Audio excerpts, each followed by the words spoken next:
નમસ્કાર દર્શક મિત્રો. કર્ણ હવે રાધાનો બની ચુક્યો છે. પેલા માના નામ સાથે પુત્રનું નામ જોડાતું. કંતે કુંતીના પુત્ર, રાધે રાધાનો પુત્ર.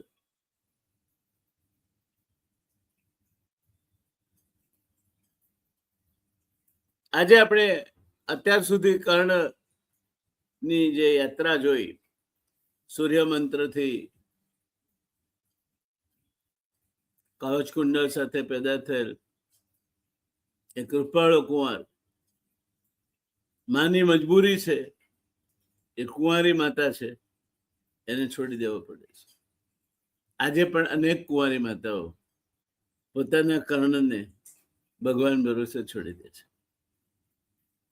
એમાંના કેટલાક ભાગ્ય લઈને જન્મ્યા હોય છે, સારી જગ્યાએ પહોંચે છે, કેટલાક ને જંગલી પ્રાણીઓ ફાડી ખાય છે. કર્ણ એ અધિરથ અને રાધાનો સંસાર ઉજાડવા માટે એમને ત્યાં પહોંચ્યો. આજે આપણે એક એવા પ્રસંગ પાસે ઉભા છે દોસ્તો, જે દેખાવમાં તો ખૂબ નાનો છે, પરંતુ આ ઘટના ન બની હોત તો કદાચ મહાભારત પણ ન બન્યું હોત. મહાભારતમાં અનેક પ્રસંગો એવા છે કે જે પ્રસંગને કાઢી લો તો મહાભારત ખુશ થઈ જાય. એક નવજાત શિશુ, એક લાકડાની ટોપલી, ગંગાનો શાંત પ્રવાહ અને એક નિસંતાન દંપતી, આ ચાર શબ્દોમાં આખા મહાભારતનું ભવિષ્ય છુપાયેલું છે. આપણે ઘણીવાર કહીએ છીએ કે માણસનો જન્મ એનું ભાગ્ય નક્કી કરે છે, પરંતુ મહાભારત પૂછે છે કે ખરેખર જન્મ ભાગ્ય બનાવે છે કે પછી એનો ઉછેર?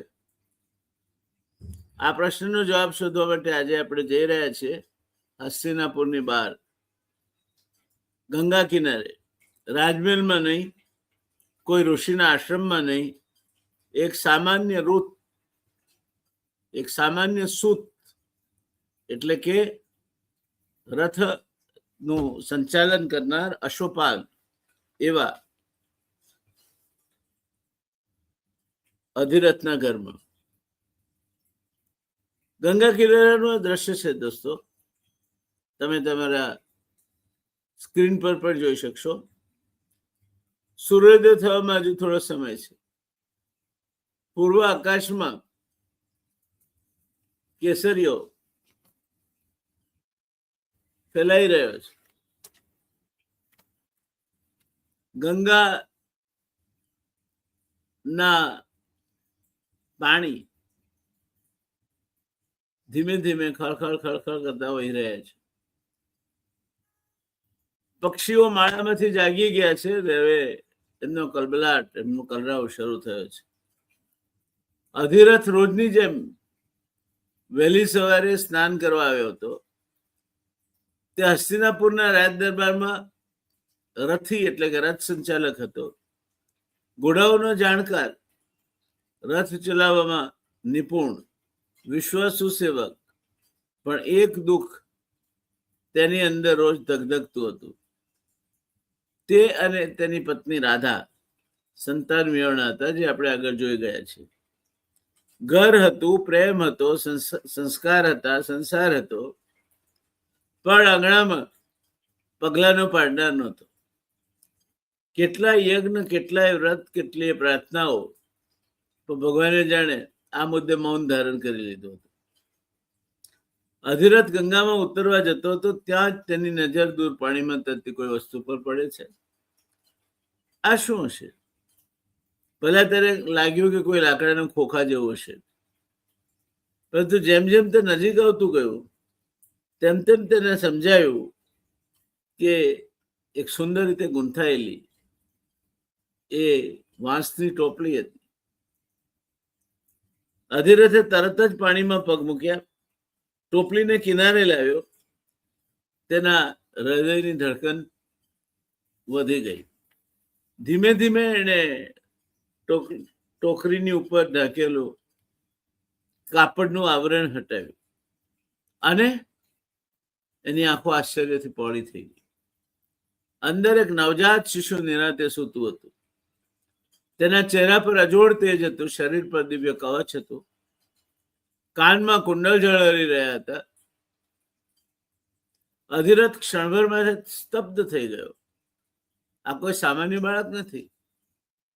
તરત જ બીજો વિચાર આવ્યો, કોનો સંતાન હશે આ? કોણે આ રીતે એને ગંગામાં તરતું મૂક્યો છે? એવી કઈ અભાગી માં હશે જેને આવા રત્ન જેવા પોતાના દીકરાથી વિખૂટા પડ્યું છે?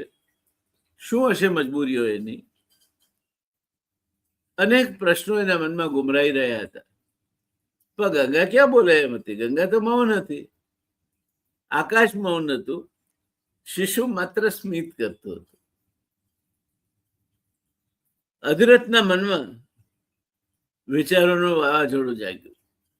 જો આ બાળકને અહીં છોડી દઉં તો? કોઈ જંગલી પ્રાણી, કોઈ મગર, અથવા પછી ગંગાના વહેણ એને ગળી જશે. ના ભાઈ ના, એવું હું નહીં કરી શકું. પણ બીજો અવાજ બોલ્યો, રાજ દરબારમાંથી પૂછપરછ આવશે દીકરા. કોઈ મને ચોર ગણશે. કોઈ કહેશે કે રાજકુળનું બાળક ચોરી લાવે છે તું. ક્યાંથી લાવ્યો અને કોનું છે આ બાળક? તારે બતાવવું પડશે. આ ભય સ્વાભાવિક હતો. જ્યારે આપણે કોઈ મોટો નિર્ણય લઈએ છીએ ત્યારે હૃદય અને બુદ્ધિ વચ્ચે યુદ્ધ શરૂ થાય છે. અધિરથના મનમાં પણ એક તુમુલ યુદ્ધ ચાલી રહ્યું હતું.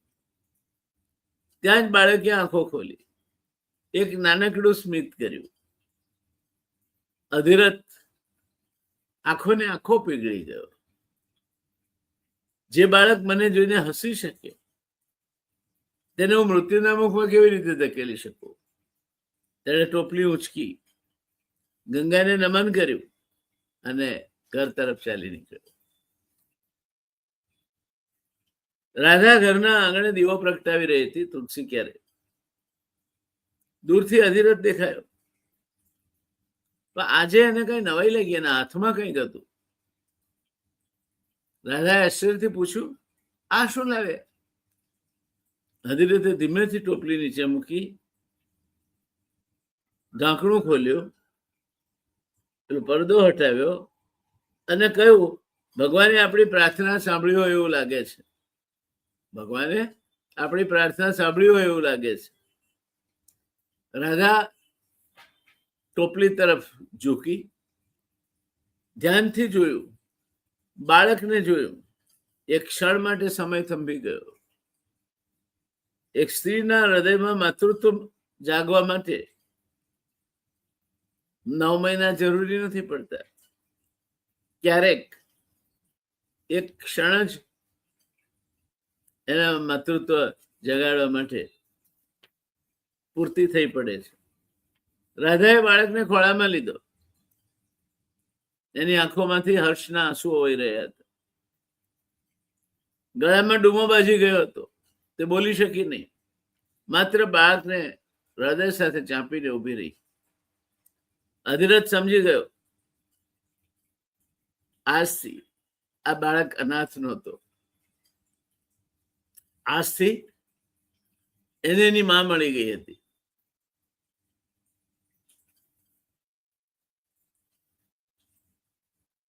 આમ કર્ણને માં મળી. રાધાના ખોળામાં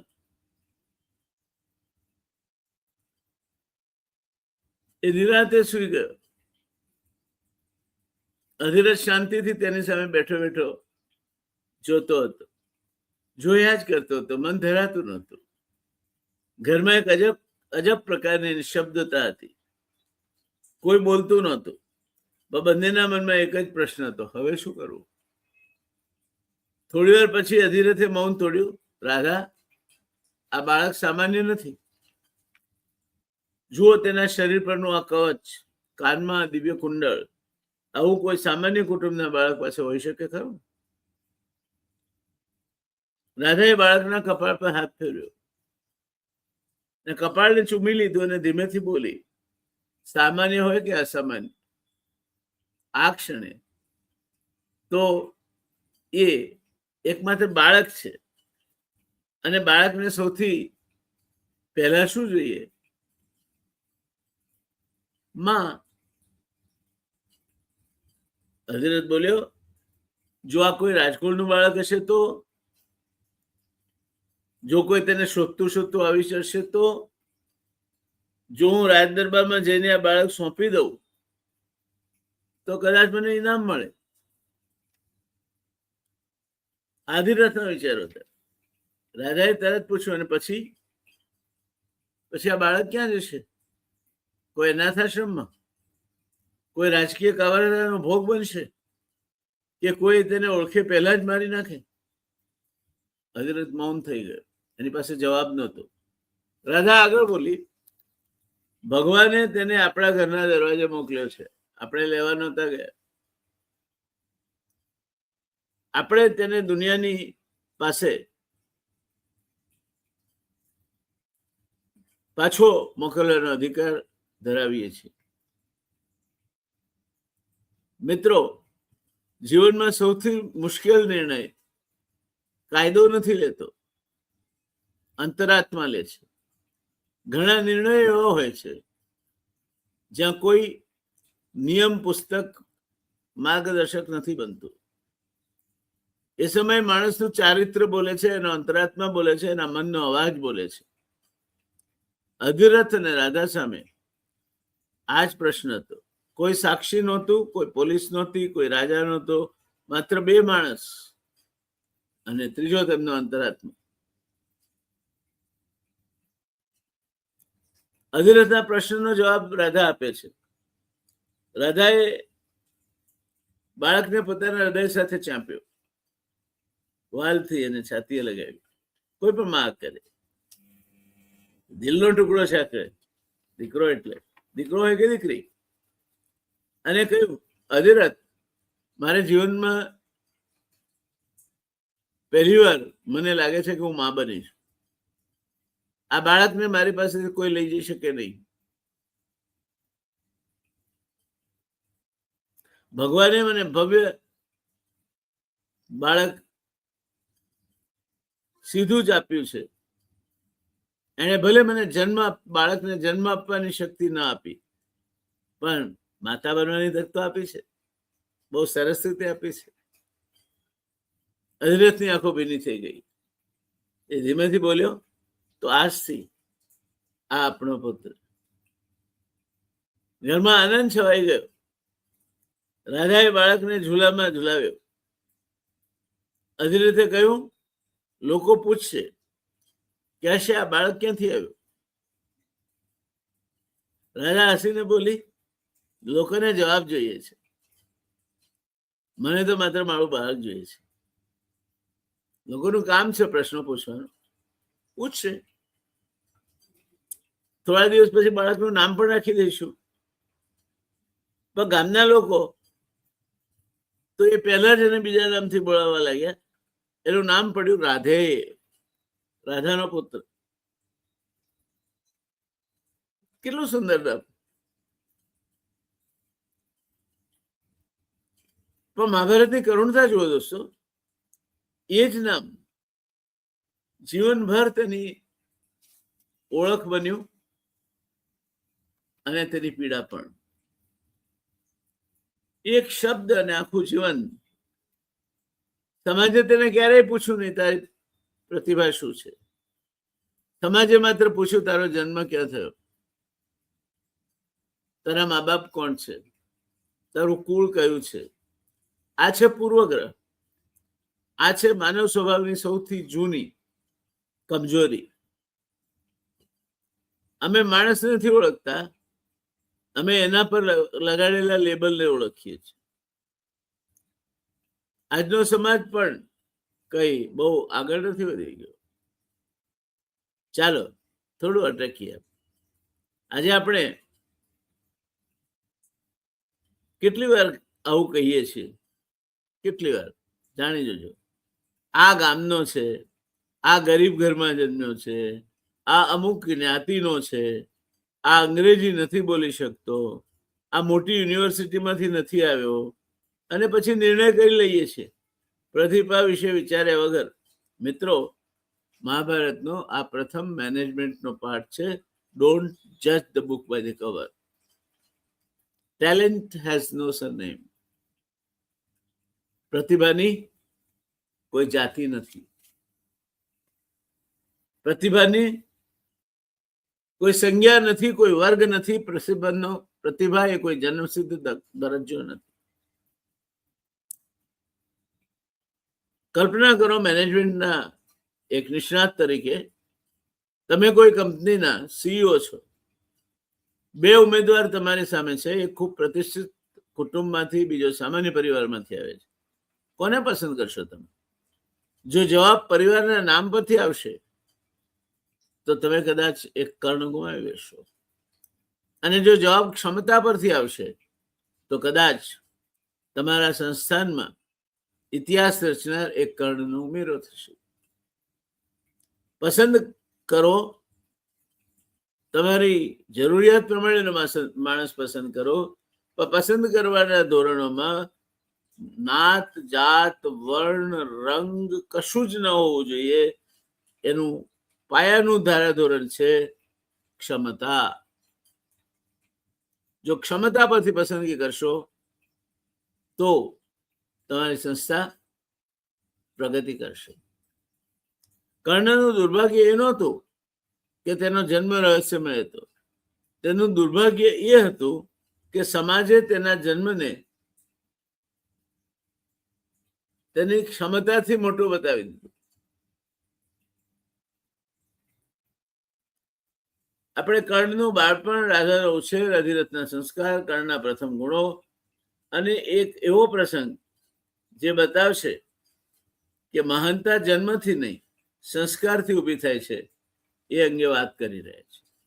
આપણે રાધેય એટલે કે રાધાના પુત્ર કર્ણ વિશે વાત કરી રહ્યા છીએ. આપણે એક એવા વિરલ વ્યક્તિત્વ વિશે વાત કરી રહ્યા છીએ કે જેના વગર મહાભારત અધૂરું લાગે. આપણે સૂર્યપુત્ર કર્ણની, કવચ અને કુંડલધારી કર્ણની વાત કરી રહ્યા છીએ. દાનેશ્વરી કર્ણની વાત કરી રહ્યા છીએ. મહાપરાક્રમી કર્ણની વાત કરી રહ્યા છીએ. હા, આપણે કર્ણની વાત કરી રહ્યા છીએ. સમયનું ચક્ર અટકતું નથી દોસ્તો. દિવસો પસાર થયા, મહિનાઓ વીતી ગયા, અને રાધાના આંગણામાં કિલકારીઓ ગુંજવા લાગી. જે ઘર વર્ષો સુધી સુનકાર વેઠતું હતું, નિર્જન લાગતું હતું, ત્યાં હવે બાળકની નો ખિલખિલાટ ને હાસ્ય ગુંજવા માંડ્યું. રાધા માટે હવે સવારનો અર્થ હતો પોતાના બાળકનો ચહેરો. અધિરથ માટે દિવસનો થાક હવે બાળકના એક સ્મિતથી ઉતરી જતો. ગામના લોકો પણ ધીમે ધીમે આ બાળકને સ્વીકારવા લાગ્યા. પણ કેટલાક લોકોના મનમાં પ્રશ્નો હજુ જીવતા હતા. આ બાળક લાવ્યો ક્યાંથી? કોનો દીકરો હશે? કેમ આના શરીર પર જન્મથી જ કવચ અને કુંડળ છે? પરંતુ રાધા માટે આ પ્રશ્નોનું કોઈ મૂલ્ય નહોતું. જે બાળકને ઈશ્વરે મારા ખોળામાં મૂક્યો છે તેના વિશે દુનિયા શું કહે છે તેની મને ચિંતા નથી. ઈશ્વરે આપ્યો છે અને એ જ એનું યોગક્ષેમ વહન કરશે. મારે ચિંતા કરવાની જરૂર ક્યાં ઊભી થાય છે? રાધા મનોમન પોતાની સાથે વાત કરી લેતી.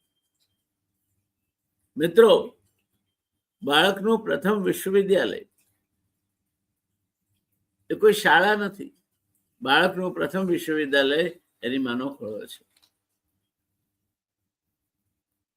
અને એટલે માં જેવો મોટો શિક્ષક દુનિયામાં બીજો કોઈ મળતો નથી, હોઈ શકે નહીં. પ્રથમ શિક્ષિકા કોઈ પ્રોફેસર નથી, તેની માતા છે. રાધા કર્ણને માત્ર દૂધ પીવડાવતી નહોતી, તેને સંસ્કાર પણ પીવડાવતી હતી. તે શીખવતી કોઈ ભૂખ્યો હોય તો પહેલા એને અન્ન ખવડાવો, કોઈ રડે તો તેની પાસે બેસ, કોઈ નબળા પર અન્યાય થાય તો ચૂપ ના રહે. કર્ણને ખબર પણ નહોતી કે આ સામાન્ય લાગતા શબ્દો એક દિવસ તેના સમગ્ર વ્યક્તિત્વનો આધાર બનવાના હતા. અધિરથની વાત કરીએ તો સાંજે અધિરથ કામ પરથી પાછો આવતો, રથમાંથી ઘોડાઓને છોડીને એમની જગ્યાએ બાંધતો, ઘોડાને થોડી વાર પંપાળતો, માથા પર હાથ ફેરવતો. કર્ણ દૂર ઉભો રહીને આ બધું જોતો.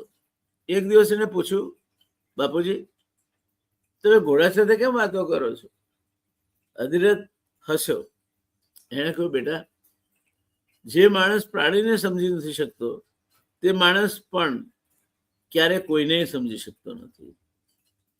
પછી અધિરથે કર્ણને એક વાત કહી, રથ ચલાવો એટલે માત્ર લગામ પકડવી નહીં. 4 ઘોડા, 4 જુદા સ્વભાવ, 4 જુદી ગતિ, છતાં રથ એક જ દિશામાં જવો જોઈએ. જીવનનું પણ આવું છે. જુદા જુદા ઘોડાઓ છે, જુદી જુદી દિશામાં ખેંચે છે. એ આપણા વિચારો છે, અને છતાં બધાનું સંતુલન કરીને જીવનને નિર્ધારિત દિશામાં લઈ જવું એ અધિરથનું કામ છે. એ સૂત છે, એ સારથી છે. કૃષ્ણ સર્વોત્તમ સારથી હતા, કારણ કે કૃષ્ણ વૃત્તિઓને કાબુમાં રાખી શકતા હતા. કૃષ્ણના સ્મરણ માત્રથી વૃત્તિઓ કાબુમાં આવી શકતી.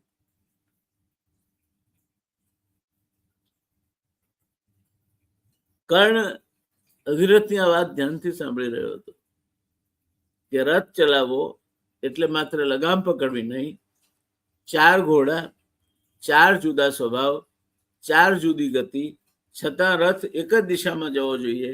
જીવન પણ આવું જ છે બેટા. કર્ણ આ વાત ધ્યાનથી સાંભળતો રહ્યો.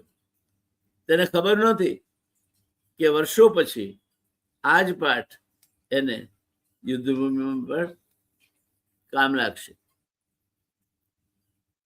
જ્યાં ઓછું હતું છતાં પણ વહેંચવાનું શીખવાડાયું. એક નાનું વાક્ય, એક નાનું દ્રશ્ય તમારી સામે શબ્દ સ્વરૂપે મૂકવું છે. એક દિવસ રાધા રસોડામાં કામ કરતી હતી. બહાર એક ભિખારી આવ્યો. માં, થોડું અન્ન આપો. ઘરમાં ખાસ કઈ નહોતું, માત્ર 2 રોટલા, એક અધિરથ માટે ને એક કર્ણ માટે. રાધા ક્ષણભર વિચારી રહી, પછી તેણે બંને રોટલા ભિખારીને આપી દીધા. કર્ણ આશ્ચર્યથી જોતો રહ્યો. થોડી વાર પછી એને પૂછ્યું, માં, આપણે હવે શું ખાશું? રાજા હસી, બેટા, આજે આપણે ભૂખ ખાશું. કર્ણની વાત સમજાઈ નહીં.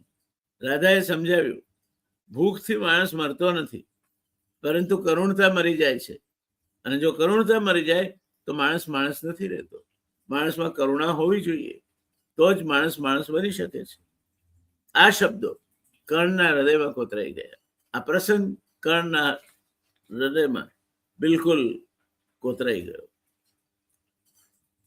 મહાભારતમાં કર્ણને દાનવીર કહેવાયો છે. શું માત્ર એટલા માટે કે એને કવચ કુંડળ આપી દીધા? ના, દાનનો જન્મ તો આ નાનકડા ઘરમાં થયો હતો.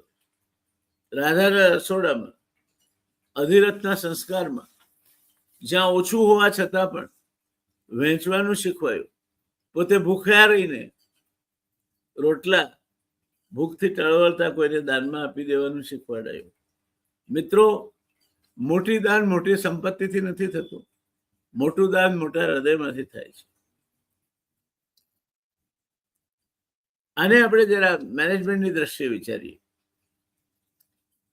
ઘણી કંપનીઓ કર્મચારીઓને કુશળતા શીખવે છે, સ્કિલ્સ, પરંતુ મૂલ્યો નથી શીખવાડતી. કુશળતા, સ્કિલ માણસને સફળ બનાવે છે, પરંતુ મૂલ્યો માણસને વિશ્વાસપાત્ર બનાવે છે. કર્ણ પાસે બંને હતા, પણ તેનું મૂળ ક્યાં હતું? રાધાના ઘરમાં, રાધાના શિક્ષણમાં, રાધાના સંસ્કારમાં. નેતૃત્વનો પ્રથમ સિદ્ધાંત છે દોસ્તો, લીડરશિપ બિગિન્સ એટ હોમ. નેતા ઓફિસમાં બનતા નથી, તેના સ્વભાવનું ઘડતર પણ બાળપણથી જ થાય છે. અને એટલે મા માટે કહેવાય છે કે જે કર ઝુલાવે પારણું તે જગત પર શાસન કરે. જે કર ઝુલાવે પારણું તે જગત પર શાસન કરે. તેના સ્વભાવનું ઘડતર બાળપણમાં થાય છે. જો બાળકને સત્ય, કરુણા, પરિશ્રમ અને જવાબદારી શીખવાય તો પછી તેને નેતૃત્વ શીખવવું સરળ બને છે. પરંતુ દરેક સુંદર વાર્તામાં એક પડછાયો પણ હોય છે. કર્ણ હવે મોટો થવા લાગ્યો, બાળકો સાથે રમવા જતો. ક્યારેક કોઈ બાળક બોલી જતું, અરે તું તો સૂતનો દીકરો છે, કહીને એને ઉતારી પાડવાનો પ્રયત્ન થતો. કર્ણને શબ્દનો અર્થ સમજાતો નહોતો, પણ બોલવાની રીત અને એમાં રહેલો તિરસ્કાર એ અનુભવી શકતો હતો. એમાં પ્રેમ નહોતો, એમાં તિરસ્કાર હતો, અસૂયા હતી. તે ઘરે આવીને રાધાને પૂછતો, માં સૂતપુત્ર એટલે શું? રાધા થોડું મૌન રહી, પછી તેના માથા પર હાથ ફેરવીને બોલી, બેટા, માણસ લોકો શું કહે છે મહત્વનું નથી, તું પોતાને શું બનાવે છે મહત્વનું છે. કર્ણે માથું હલાવ્યું, પણ એ દિવસે એના બાળ હૃદયમાં પ્રથમ ઘા પડ્યો. આ ઘા દેખાતો નહોતો, પરંતુ આખી જિંદગી રક્તસ્રાવ થવાનો હતો. આપણે વાતને આગળ વધારીએ. વર્ષો વીતી રહ્યા હતા. કર્ણ હવે 5-6 વર્ષનો થયો. રાધાએ એક વાત નોંધવા માંડી. દરરોજ સવારે સૂર્ય ઉગે તે પહેલા જ કર્ણ જાગી જતો. આંગણામાં ઉભો રહીને પૂર્વ દિશા તરફ જોતો, જાણે કોઈની રાહ જોતો હોય. સૂર્યનું પહેલું કિરણ તેના ચહેરા પર પડતું અને તે અજાણતા જ હાથ જોડતો. કોઈ તેને શીખવ્યું નહોતું, કોઈ વિધિ નહોતી, પણ આત્માનો સંબંધ ઘણી વાર બુદ્ધિ કરતા પહેલા જાગે છે. રાધા દૂરથી જોતા વિચારે છે, આ બાળકમાં કંઈક તો છે જે હું સમજી શકતી નથી. આ માતાનું અંતર્જ્ઞાન હતું. આ એક એવી સૂઝ હતી જે એને કહેતી હતી કે રાધા, તું તારા દીકરાને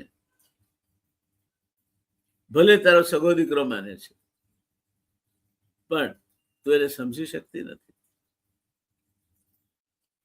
ગામના બાળકો માટીના ઘોડા બનાવતા, કોઈ ગોળી રમતું, કોઈ લાકડાની તલવારથી યુદ્ધ રમતું, પરંતુ કર્ણને એક જ વસ્તુ ગમતી, લાકડાની ડાળી.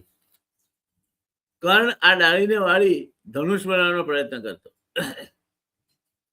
દોરી બાંધતો, પછી નાની લાકડીઓના તીર બનાવી દૂરના ઝાડના થડને નિશાન બનાવતો. ઘણીવાર નિશાન ચૂકી જતો, ફરી પ્રયત્ન કરતો, ફરી અને ફરી. રાધા હસીને પૂછતી, બેટા, તને આમાં શું આનંદ આવે છે? કર્ણનો સીધો જવાબ હતો, માં, જ્યારે તીર સીધું જાય છે ને ત્યારે મન પણ સીધું થઈ જાય છે. બાળક બોલતું હતું, પરંતુ એના શબ્દોમાં ભવિષ્ય છુપાયેલું હતું. એક સાંજે અધિરથ દૂર ઉભો હતો. તે કર્ણને નિશાન સાધતા જોતો હતો. એક તીર, બીજું તીર, ત્રીજું તીર, દરેક કરતા પહેલા એક આગળના કરતા સારું, દરેક પહેલા કરતા સારું. અધિરથના હોઠ પર સ્મિત આવ્યું. આ બાળકમાં અસાધારણ એકાગ્રતા છે. તે નજીક ગયો. કર્ણે કહ્યું, બેટા, દરેક નિશાન પહેલા આંખ નહીં, મન સ્થિર કર. કર્ણે પૂછ્યું, મન કેવી રીતે સ્થિર થાય? અધિરથ બોલ્યો, જે માણસ પોતાના ભય પર વિજય મેળવે છે તેનું મન સ્થિર થઈ જાય છે. આ શબ્દો કર્ણે અંતરમાં ઉતારી દીધા. આ શબ્દો કર્ણે જીવનભર યાદ રાખ્યા. જે માણસ પોતાના ભય પર વિજય મેળવે છે તેનું મન સ્થિર થઈ જાય છે. હવે વાત આવે છે પ્રથમ અપમાનની. એક દિવસ ગામના કેટલાક બાળકો રમતા હતા. કર્ણ પણ તેમની સાથે જોડાયો. રમત જામી હતી, રાજા અને સેનાપતિ. કર્ણે કહ્યું, હું સેનાપતિ બનીશ. એક મોટો છોકરો હસી પડ્યો. તું સેનાપતિ બનીશ એમ. અરે તું તો સૂતનો દીકરો છે. ઘોડા સંભાળ ઘોડા. જો સેનાપતિ રાજકુમાર બને, સૂતપુત્ર નહીં. બધા હસી પડ્યા. કર્ણની આંખોમાં પાણી આવી ગયું. તે ઝઘડ્યો નહીં, ઘરે દોડી આવ્યો. રાજા સમજી ગઈ કે આજે કંઈક થયું છે. તેના માથા પર હાથ ફેરવ્યો. શું થયું? કર્ણ બોલ્યો, માં, શું ખરેખર નાનો માણસ છું? શું ખરેખર નકામો માણસ છું? શું ખરેખર પામર માણસ છું? આ પ્રશ્ન સાંભળીને રાજાનું હૃદય કંપી ઉઠ્યું. તે જાણતી હતી કે આ માત્ર પ્રશ્ન નહોતો, આ સમાજે તેના પુત્રના આત્મસન્માન પર કરેલો પહેલો પ્રહાર હતો. રાજાનો જવાબ એટલો જ યાદ રાખવા જેવો છે. હું એને કોઈ માએ પોતાના સંતાનને લીડરશિપ કે નેતૃત્વના પાઠ શીખવાડતા મોટિવેશનલ ગુરુ તરીકે જો કંઈ કહ્યું હોય તો મને લાગે છે કે રાધાના આ શબ્દો કતઈ જરાય વિશેષ નહીં હોય. રાધાએ કર્ણને પોતાની સામે બેસાડ્યો. તેની આંખોમાં આંખો મેળવીને કહ્યું, સાંભળ બેટા, યાદ રાખજે, માણસ જન્મથી મોટો કે નાનો નથી બનતો. તેના કર્મ તેને મોટો બનાવે છે. લોકો આજે તેને સૂતપુત્ર કહેશે, એક દિવસ એ જ લોકો તેને મહારથી કહેશે. તું નામ પાછળ ન દોડ, એવું જીવન જીવ કે નામ તારી પાછળ દોડે. તું નામથી ન ઓળખા, નામ એવું હોય કે જેની ઓળખ તું હોય. મિત્રો, મહાભારતમાં આ શબ્દો લખાયેલા નથી, પરંતુ રાધા સમગ્ર પાત્રનો આ જ તો આત્મા છે. આવી વાત માતા વગર કર્ણને કોણ કહી શક્યું હોત?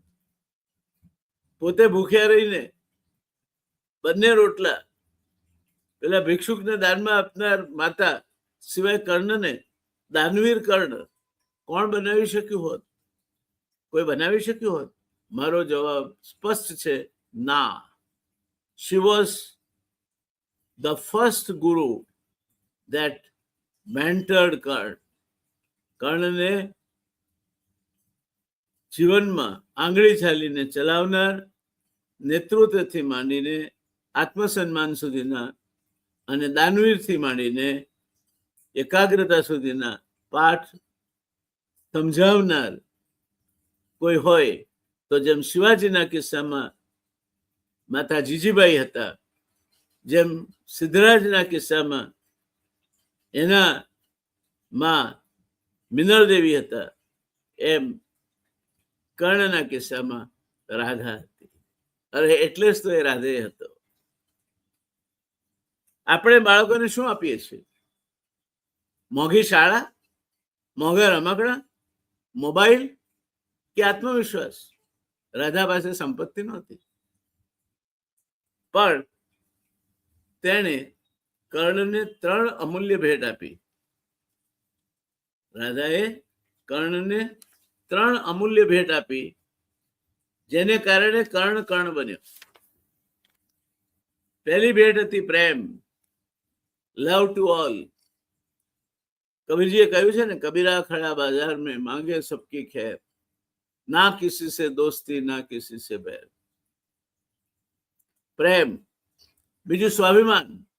સ્વાભિમાનના ભોગે કશું નહીં.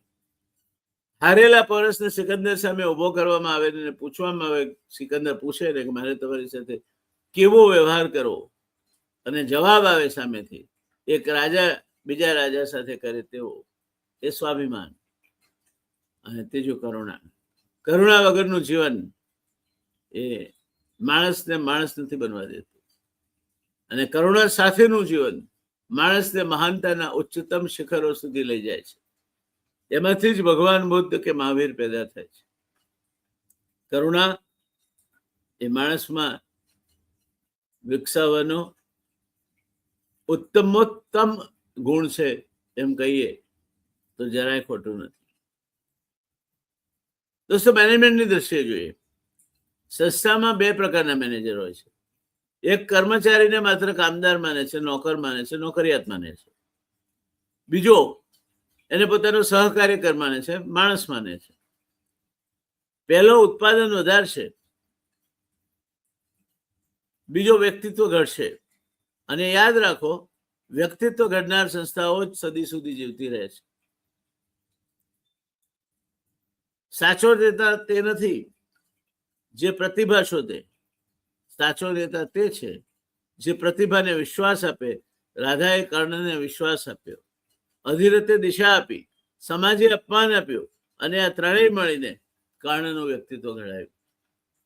કોઈ પણ રાષ્ટ્ર ત્યારે જ મહાન બને છે જ્યારે તે માણસનું મૂલ્યાંકન જન્મથી નહીં પણ ક્ષમતાથી કરે છે. જ્યાં ઓળખ તક કરતા મોટી બની જાય છે, એ વહીવટ અને શાસનનો સૌથી મોટો પાઠ છે. જ્યાં પ્રતિભા ધીમે ધીમે મરતી જાય છે, જ્યારે ઓળખ તક કરતા, આવડત કરતા મોટી બની જાય. ડોક્ટર જયનારાયણ વ્યાસ તરીકે તમે મને સાંભળતા આવ્યા છો, અને મારા મગજમાં કેટલીક ઘડીઓ ઊંધી મૂકેલી છે ભગવાને. મારું આ વિષયનું ચિંતન જરા જુદું છે. હું એવું માનું છું મિત્રો કે કર્ણનું જીવન અહીંથી શરૂ થાય છે. આજે તેને પ્રેમ મળ્યો, કાલે તેને અપમાન મળશે. આજે તેને ઘર મળ્યું, કાલે તેને ઓળખ માટે સંઘર્ષ કરવો પડશે. આજે તે માત્ર રાધાનો પુત્ર છે, પણ સમય તેને એવી જગ્યાએ લઈ જશે જ્યાં આખું આર્યાવર્ત તેના નામથી ધ્રુજી ઉઠશે. પરંતુ એક પ્રશ્ન આજે આપણે આપણા મનમાં લઈને જઈએ, શું આપણે આજે પણ માણસને તેના જન્મથી ઓળખીએ છીએ કે તેના કર્મથી? તમારા હૃદય પર હાથ રાખીને તમે તમારી જાતને પૂછી જોજો, તમારી જાતને વફાદારીને જવાબ આપશો કે માણસને જન્મથી ઓળખવો જોઈએ કે તેના કર્મથી. જો આ પ્રશ્ન જવાબ બદલાઈ જાય તો કદાચ આપણા સમાજમાં ઘણા કર્ણ પેદા થશે, ખીલી ઉઠશે. કર્ણના હૃદયમાં ધનુર્વિદ્યાની જ્વાળા જબરજસ્ત પ્રગટી હતી. સૂર્ય તરફ આકર્ષણ વધતું જતું હતું. સમાજના દરવાજા તેના માટે ક્યાંક ને ક્યાંક એક પછી એક બંધ થતા હતા. ત્યારે હવે પછીના એપિસોડમાં આપણે જોઈશું જ્યાં પ્રતિભા અને પૂર્વગ્રહ પ્રથમ વખત આમને સામને ઉભા થાય છે અને થાય છે એક જબરજસ્ત ટકરાવ. રાહ જોઈએ આપણે આગળના એપિસોડની. ત્યાં સુધી હું આપનો દોસ્ત ડોક્ટર જયનારાયણ વ્યાસ રજા લઉં છું. જય શ્રી કૃષ્ણ.